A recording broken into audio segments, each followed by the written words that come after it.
And welcome back, I-24 News, till Thursday, February 16, 2017. Last I checked, I'm Yael Levi, and it's time for On the Money. And with me for that, luckily for me, is a dashing, gorgeous young man who one day I will get embarrassed. I-24 News economic correspondent Sam, it's not working, Sam Chester. I am waiting for that moment where you turn entirely red. It's great to be here. It's great to be here as always. See, and next to him is founder, director of the Project 10, Yarden Zornberg. Hello to Hi, you. nice to be here. Okay, but before anything else, we have a report about this, right? Yeah, we had a chance to see Yarden's program in northern Israel. Let's see what we have. Let's see the report. I have today signed an executive order providing for the establishment of a Peace Corps on a 50 plus years ago, John F. Kennedy issued an executive order creating the Peace Corps, establishing an example of volunteer service on a global scale that for today's millennials has never been more relevant. The Peace Corps has inspired similar organizations like Teach for America, AmeriCorps, and perhaps a Jewish Peace Corps?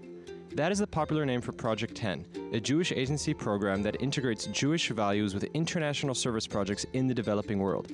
Created in 2012, this week the head of the Jewish agency, Natan Sharansky, is in Uganda and South Africa to launch 2 new centers. The new programs will join centers in Mexico, Ghana, and Israel, where I-24 economy correspondent Sam Chester paid a visit this week. Project 10 chose to locate their Israel program in Kibbutz Harduf, in a forested rural area home to a cross-section of Israeli minorities. The 20-plus-year-old volunteers come from all over the world, chiefly the United States. Some were looking to volunteer. Others wanted to spend time in Israel. As a performing artist, I needed to explore the world. I needed to connect with people, volunteer. I have a spiritual, emotional connection with Israel. I have family here, and so I have a support network.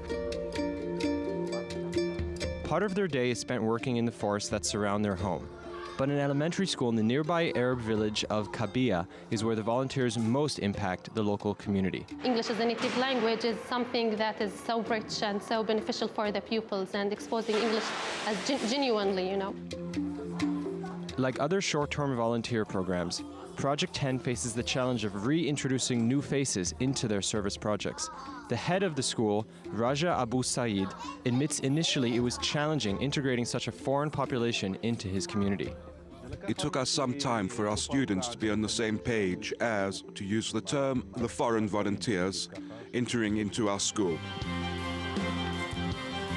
But the success of the programs are many, some more unexpected than others. Each one of them was like the individual life, I would say, like go to college, study, work, get money, and then slowly how they change here when they start to be part of other community, and how they share together, and how they are open to come to other culture, you know. Can Project 10 and the Jewish Agency succeed in making service experience a part of the Jewish community?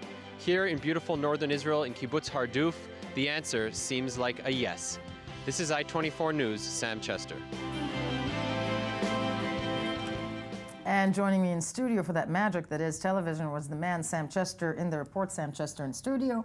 Hello to you. Next to him, as we said, director, founder of Project 10, Yarden Zornberg. Yarden, why do they call Project 10 the Jewish Peace Corps?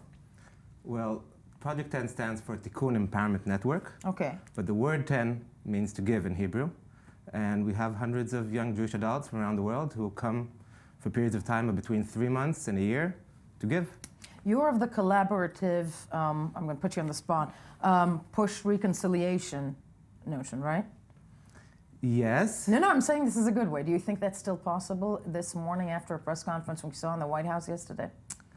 Well, we're trying to create engagement without dealing with politics. We do the communication between communities, right, on different levels, and we're creating, first of all, acquaintance. And I think the biggest fears are created when there's no acquaintance and no engagement and no common life. So we're hoping the common life will lead the right direction. I mean, it's being very hopeful and optimistic. I'm not trying to be sarcastic. It's just something that is very hard to push these days. Sam spent how long with them? I was able to be with them yesterday, but the element of Project 10 is interesting is that this isn't only happening, of course, in Israel. This is a global program. And one of the things that I'm curious about is the certain criticism sometimes of shorter-term volunteer programs. Some people call this service tourism. How do you respond to that with Project 10's model? Well, first of all, Project 10's model is not only short-term. We have the basic program runs between 3 months and a year, which is a significant amount of time. Right. Mm-hmm. We have also, not on the basic program, short-term programs, 1 week to 1 month. And for the first 2 years, we were we stayed away from these kind of programs. Why? We did not want young jury from around the world to come in for a week, join our programs, create relationships with the children, and step out. We felt it hurt our long-term goals, and we have long-term goals for each one of our projects. Could I ask, who are the volunteers? Are they coming from Israel? Are they coming from around the world? In your programs in Mexico, in Africa, here in Israel, where are they coming from? Well, to this day, we've had over 1,200 volunteers, and about 60% of them are Jews from Israel, and 40% come from Australia, North America, Europe, the ex-USSR, everywhere. And who are you able to work with other agencies? Does the Peace Corps have a role, perhaps? The AJWS, other agencies in the Jewish world? So AJWS is always a direction to look at, and Ruth Messenger has been guiding us through the process from the start. She actually introduced us to our partners in Ghana, and we meet her in all our conventions and so on. And we have partners, over 15 other organizations dealing with international development, professional organizations. So we're more or less in the coalition. And the name is Project 10, and it's a remarkable project. Sam Chester, thank you so much for bringing it to us this morning. Yarden, good work. And of course, when we get back, the latest headlines, everything that's fit to print this morning, straight out of East Jerusalem. Don't go away.